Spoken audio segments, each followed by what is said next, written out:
Yeah, I mean, we had a good year last year. I think the significant thing about last year is we beat everybody in our league. One at Connecticut, one at Temple, Cincinnati, SMU, Tulsa, Memphis.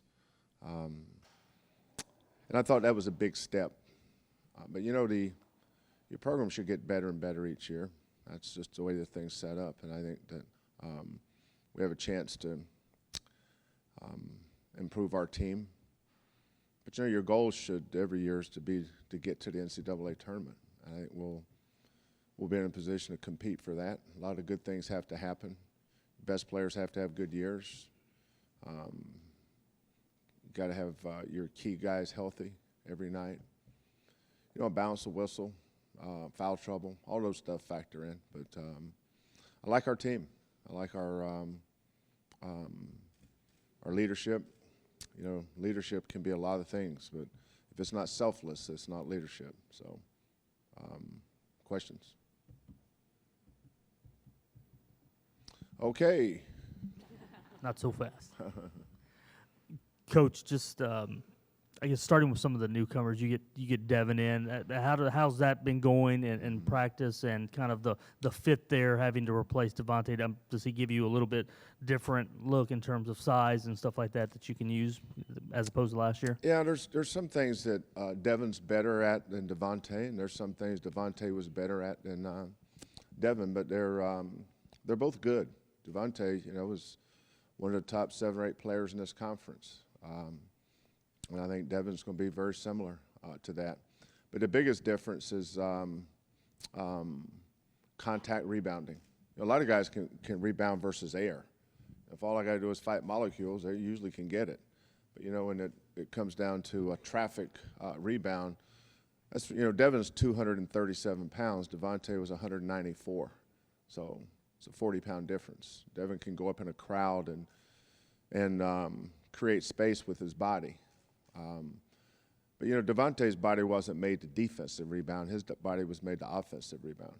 He used his quickness to go get an angle, either keep it alive or go get it. Whereas, Devin is a big, strong kid, but he's also athletic. Not as athletic as Devontae. Devontae was a world-class athlete. But for 6'7", 237, Devin's pretty athletic.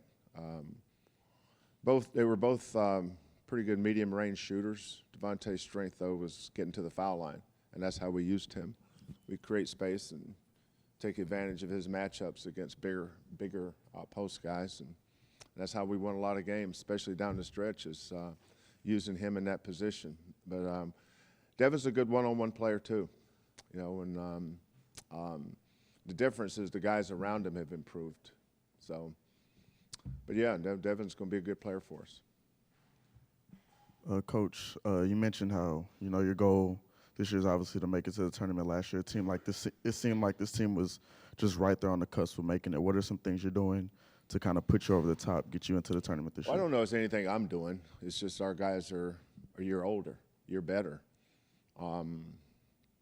This time last year, I had never seen them play. I thought we would be good this time last year, but it was reserved because I've had 28 teams, so you kind of know what a good team looks like. I know what a great team looks like. I know what a good team looks like. And I thought we were going to be pretty good. This year, Galen's, there's no question marks about a true freshman in Galen Robinson. Rob Gray is now, Galen's a sophomore, Rob's a junior. Those guys been through the wars. They've been part of a lot of great wins. Damian Dotson, hadn't played in 18 months. He had to set out a year. He set out from March to the following November. So there was a lot of question marks about him. But you could tell he was going to be a good player. It was just going to take him a while to get his legs under him. So we had a lot of new guys last year. And we got better as we went along. We were much better in January. February was really our best. February and early March our best month. I didn't like the fact that we had to wait 8 days between our last game and our next game. You kind of like to have a flow going that time of the year. But this year, Galen's back, Rob's back, Dotson's back, Chicken's back, Kyle, Bert, X. We had Wes Van Beck. We've got a lot of veterans back. So, last year was more of a lot of question marks. Not that we were going to be good, just how good could we be? Whereas this year we think we have a chance to be pretty good. Can you talk a little bit more about Galen? I talked to him after practice one day, and he goes, seriously, I'm so excited about practice and getting ready, I can hardly sleep. What do you expect from him, and what have you seen from him in terms of that leap from a freshman year to now? Yeah, I think the biggest thing with the point guard in our system is embracing responsibilities. I'm not big on coach speak. All that other stuff is most of that stuff you can take that in 50 cents. You can't get a cup of coffee at McDonald's. So, he's got to get tougher. He's got to win some battles. He's got to guard the other team's point guard and keep him out of the paint. I'm glad he's excited, but I'll be a lot more excited when he gets better defensively. Coach, you've taken several teams to the tournament. I'm curious, have you let yourself think about what it would be like for the program here and for the kids here that day that you guys get to that tournament? I mean, can you look that far? Do you put ambitions like that in terms of what it would feel like? I don't even know how many teams I've had in the tournament. How many? I guess I could add it up. What is it, 14 or so? Something like that. No, you got to earn it. We haven't earned it. That's really what it comes down to. For us, it's not a matter of if, it's just when. I just like the fact we're getting better. That's the main thing. A lot of people want to talk about all that stuff, but you know what you got to do in this business? Here's what I've learned.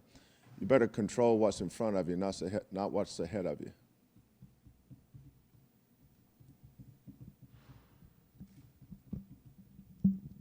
You guys were good in the conference on the road last year, a little better than at home. What are you hoping to see from the guys to change that? And also, we talked one day about being a better free throw shooting team. Are you seeing any signs of that?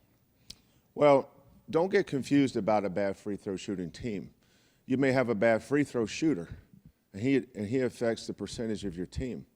Houston Rockets were a great free throw shooting team as long as Dwight Howard wasn't shooting them. So it wasn't that they were a bad free throw shooting team. They just had a couple bad free throw shooters. Your free throw percentage will always be influenced by the guys taking the most free throws. Chicken was our worst free throw shooter last year. Dot shot 80-some%. Chicken shot, I don't know what he shot, 50%. If Chicken gets better, we're going to be a better free throw shooting team. So it's not our team needs to get better. It's just this guy or that guy. It's pretty simple, isn't it? Yeah, we're a great road team. We were 6-3 on the road, and we had a chance to win every game we played on the road. I think we won at Connecticut, won at Temple, won at Central Florida, South Florida, East Carolina, and Tulane. And we lost at SMU in a game that went down to the last 40 seconds. Could easily win the SMU game. What's the other game we lost on the road? Cincinnati. I think we're down 3 with about 3 minutes to go. Wound up losing by 10 or so. Then what was the other one? I can't remember. But the home games were the 3 that we lost at home. We had 2 of them. We had a 10-point lead in the second half. But when you have 10-point leads in the second half against a good team, it's usually one team making shots and the other team missing shots. Don't make any mistake. Don't complicate this game. This is very much a make or miss game. When you make shots, you're pretty good. When you miss shots, you're not very good, unless you're a great offensive rebounding team. But I remember we were up 10 or 11 against Temple, playing good. Balls going in. All of a sudden, we started missing some shots. They started making some shots, and next thing you know, you got to the last 20 seconds, and it's a tie ball game, and we wound up losing. That was a game we could have won. Not should have, could have. Same with Connecticut at home. We have such a great win at Connecticut, but we're up 10 on them at home too, and we managed to snatch defeat from the jaws of victory in that one. So But over the course of 31 games, you're going to have some of those. Coach, talking with Lauren, I know she worked really hard last year to try and get out, engage students, get them at games, and kind of create that basketball atmosphere. What are some of the things that you guys are working on to get them in, and how important is that to give this team a home court advantage? You know, we had some great crowds last year. Obviously, a sellout against LSU. We had over 8,000 at the game. We had 3 other games where we had over 6,000. But we're winning. You know, I said, and, you know, we're not trying to find a cure for colon cancer here now. This stuff is pretty simple. You win. You know, we've got people doing a lot of work. You know, boots on the ground, going out meeting with students. I certainly go around and do a lot of stuff with fraternities and sororities, and that's great. But you know, your greatest marketing ploy is always winning. That's why we had great crowds last year. You know, beating Cincinnati at home, beating SMU at home, winning at Connecticut, winning at, you know, that's why you have good crowds. And we'll have better crowds this year. You know, we've got a team that's going to be fun to watch. We led the league in scoring. People don't come to watch defense. They come to watch that biscuit go in the basket. You know, we averaged 78 points a game last year. People like that. You know, we play a fast style. You know, when you lead the league in scoring and you've got exciting players and you're winning, that gets contagious. So that's why I think our team will, you know, be pretty on the eye this year. We have good players, some talented kids, good senior leadership, but we can score. And when you can score, you always have a chance to win. I've found, you know, as much as I love defense, that scoreboard keeps track of points. You ever notice that? It don't keep track of stops. It keeps track of points. Coach, just wonder, with going into your Kyle and Bert down low, or I mean, how do you, in terms Well, they're of certainly not going to play out in the three-point line, Joseph. Right. Well, I know that, but I'm just making sure that those two right now, nobody else is. I mean, I don't think you have No, any. Val. Val. Yeah, you know, we got to make a decision on Val about. Truth be known, I would love to redshirt him. I love redshirting guys. Always have. You know, 2 things have been consistent with me and my career with my roster. I never used 13 scholarships. Ever. When I say ever, that means I've never used 13 scholarships. That's a lot of years not using 13 scholarships. I like keeping 1 or 2. This year I only used 11, you know, and I gave 1 to West Van Beck, so we have 12. But really, going into the year, we only had 11 kids on scholarship. You know, last year there were 705 players, student athletes in Division I basketball that transferred. Now that's not a problem, that's an epidemic. You know, and the problem that, you know, these millennials, you know, everybody wants instant gratification, but these millennials are really impatient. You know, if they're not playing, they're not having fun. They're not having fun, they transfer. Why do you have 13 guys on your roster? Only 5 are going to start. That means 8's not playing. Well, you're not going to play 13. I'm not going to play 9. You know, usually I play 8.5. So who's not playing? If a kid's not going to play, redshirt him. You know, you say, well, what if he get hurt? Well, what if he doesn't? So that's always been my philosophy. And you have your alma mater coming in. No coaches Yeah. tend to do that. What's that like? Do you have any memories of just, you know, when your time there? Well, I talked to my old coach this morning, and I said, Joe, his name's Joe Gallagher, so I started bitching at him about playing time. I said, you must not want him to win. Why didn't you play me more? No, I have a lot of fond memories. One of our grad assistants is the son of one of my teammates at UNC Pembroke. It's a great school. Our football team, I think, is ranked 15th in the nation. The basketball program has done really, really well. Last year we brought in Montana Tech, who gave a 24-year-old coach a chance. But it's, you know, it's our profession. I think all our lives should be enriched by giving back. You know, you're either a taker or a giver, and I prefer to give. You know, I just think, you know, I was an NAIA player. I wasn't very good. But having a chance to go play at University of Houston, they're playing University of North Carolina on Friday night in Chapel Hill. Then they got a 6:10 flight Saturday morning to come in here. It's just a awesome experience for their kids, and I'm really, really happy that Hunter allowed us the opportunity to help them out a little bit, bring them out here. So, but I appreciate being an opportunity to help them because no matter what I do for them, they've helped me far more. I really have a great relationship with the chancellor at the school. Was one of my high school teammates. He was a former thoracic surgeon that got into medical care. He got out of surgery and wound up being the chancellor at the university. But he's one of my best friends, and we do a lot of work to help him fundraise. And but it's all about giving back. Baseball, left-handed hitter, more of a pull hitter. Biggest thrill was hitting a home run over the right field fence against East Carolina when I was I think I was a junior. We were down 2 runs. I had a 3-run homer, I think, in the 8th inning, so that was about the highlight. Could hit. Could swing and miss, too. I was good at both. Coach, you brought up the success you guys had scoring. What was some of the advice that you shared with Coach Huey as he tries to get them a little more successful? Get better players. This thing's about recruiting.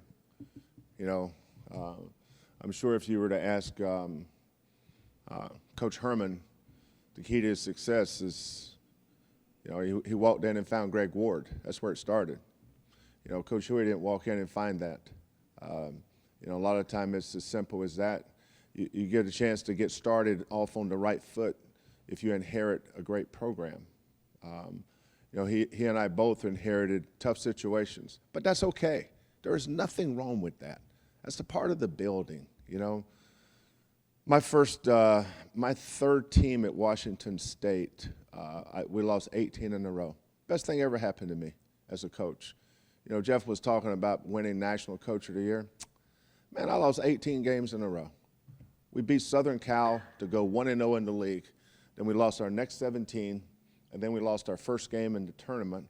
12 of those games were 12 of those losses, I think, by 4 or 5 points or less. But like Coach Huey, we lost our two leading scorers. One to he had arm surgery, and the other one had some kind of blood infection in his thigh that swelled up to twice as big as his left thigh. Those 2 guys gone. We couldn't score. But that's part of the journey, man. You coach in this business. When you start in a program, based on what you inherit, will tell how you start.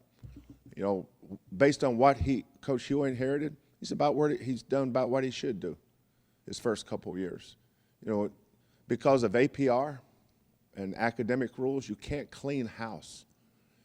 Because you're held accountable for graduation rate, retention rate. I'm talking not year to year, semester to semester. So for him, it's been tough for him because of what he inherited. We got lucky.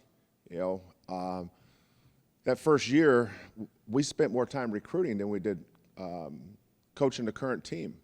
Current team that we had that first year, I took the job April 3rd, 2014. 3 weeks later, we only had 5 kids on the team. So you say, we got to rebuild. No, you don't rebuild with 5, you build. So we had to start over. But we also had Damian Dotson, who's sitting out. Ronnie Johnson was sitting out. We brought in Rob Gray. We brought in Devontae Pollard came back. Chicken came back. We did ours quickly because of recruiting, but we had all those scholarships open. You just can't take scholarships from kids. And sometimes the team's not really yours until they're all yours. That's your third year, your fourth year is usually when you'll start showing improvement. First couple years, you're held hostage by what you inherited. That's just the way it goes. If you inherit a great situation, you can win quickly. Look at Coach Haith. He'll tell you that at Tulsa. When he took the job, they had 5 starters coming back. Now they're all gone, and now his third year, they kind of got to start over, which was what I faced at Washington State. Our third year was really our first year, and we lost 18 consecutive games. I don't mind talking about it. That's the best thing ever happened to me. I learned a lot of things about coaching that year. Coach, with the World Series, I got to ask you this. There's going on. There was a video that came out. Somebody posted it where you're singing the seventh inning, "Take Me Out to the Ball Game" at Wrigley. I was wondering how you were you a Cubs fan? How did you get? How did you and Bob get into that? Was I with Stoops? You know, they asked me to come speak. I'm sorry, they asked me to come sing "Take Me Out to the Ball Game." I think that was after one of those awards he was talking about. But also, we went to the Final Four that year, and so he wanted me to come talk. Bob's team had gone to the well, Bob won a national championship the year before. They beat Florida State. We go to the Final Four the following year. So Bob, they asked him to come, and then when they asked me to come, Bob's goes, "You want to go?" But I couldn't go because I had a thing in New Orleans at the time, and he said, "Well, let's do it together." He said, "It'd be better if we do it together." So Bob's wife, Carol, and my wife, Karen, the three of them were already in Chicago. I had to fly from New Orleans to Chicago. But the interesting thing about singing "Take Me Out to the Ball Game" is around the fifth inning, they take you up to the top, and you have to do TV. So I was doing TV with, is his name Steve Stone? Steve Stone. So I did an inning on TV, then I did an inning on radio. And then Bob and I crossed. While I was doing radio, he was doing TV, then vice versa. And then around the sixth inning, they take you up to another room where they've got an organ. And you get to practice singing the song. You know, everybody knows the words of the song until 30,000 people turn around and start staring at you, then you start forgetting the words. Then they have a video showing you all the worst possible renditions of "Take Me Out to the Ball Game." The day before we did it, what's the girl's name on Gilligan's Island? Marianne and who? Ginger. I think it was Ginger that sang. Once I saw that, I got a lot of confidence. Then they showed Ditka doing it, and of course, he didn't know whether he was on foot or horseback by the time he started that song.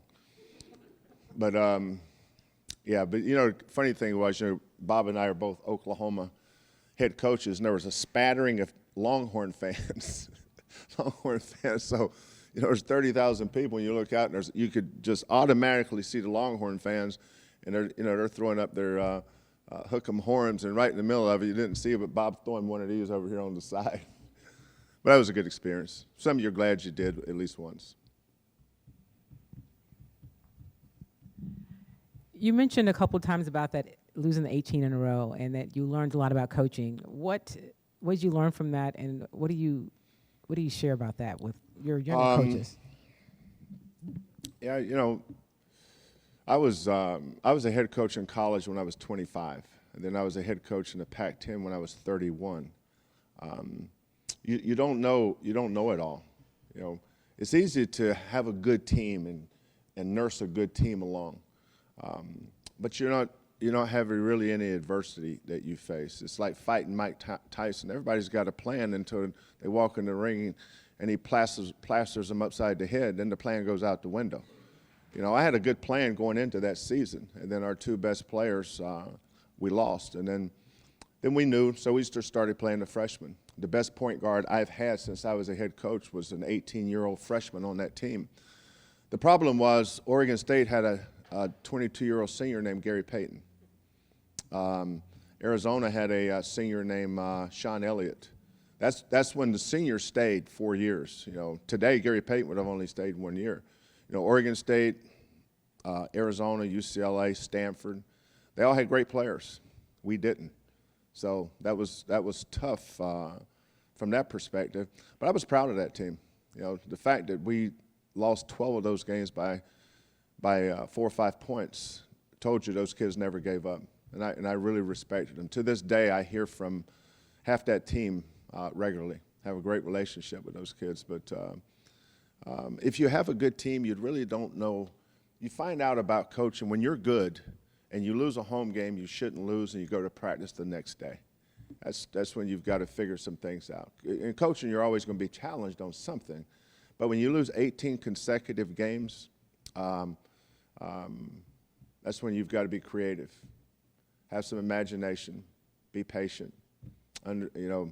Being a mentor, a coach, a father, all that stuff comes into play. But you learn that. You learn so much more about yourself in a losing situation than you do a winning situation. Everybody that has good players are going to win. If you got good players, you're going to win. We had good players last year. We won. We got good players this year. We're going to win again. And hopefully we don't ever have to do a situation. I only had it happen once. But now the next year, we won 17. The next year, we won 22. Next year, we won 18 and 20. And before you know it, I was at Oklahoma. But that happens to a lot of coaches. But you find out a lot about yourself as a coach and as a person. I think the key is to just like focus one game at a time. Take every game. I mean, if you have a game on Saturday, that's the only game you should worry about. Work on your game plan and attack it. And then as soon as you're done with that game, you attack the next one. You can't be thinking about a tournament right now because it's too far ahead. Just take one game at a time, and I guess we're going to get there. It gives us a lot of confidence, but it's a new season, so we gotta step it up a little more, improve. It's the only way we could do is keep winning big games, so we can expand a little more. The sitting out year was a long time. It felt like forever, but when I used to come up here and watch practice, and I had a feeling I was coming here, and I was just getting excited to play for University of Houston and being back at home. But it's been a great transition because for me at Oregon, I was 18. I really didn't know too much about college basketball and how the game was played. I just played off of energy and excitement. But now I get the X's and O's thanks to Coach Sampson, and he makes me think the game more and make the right decision and realize defense is as important as offense.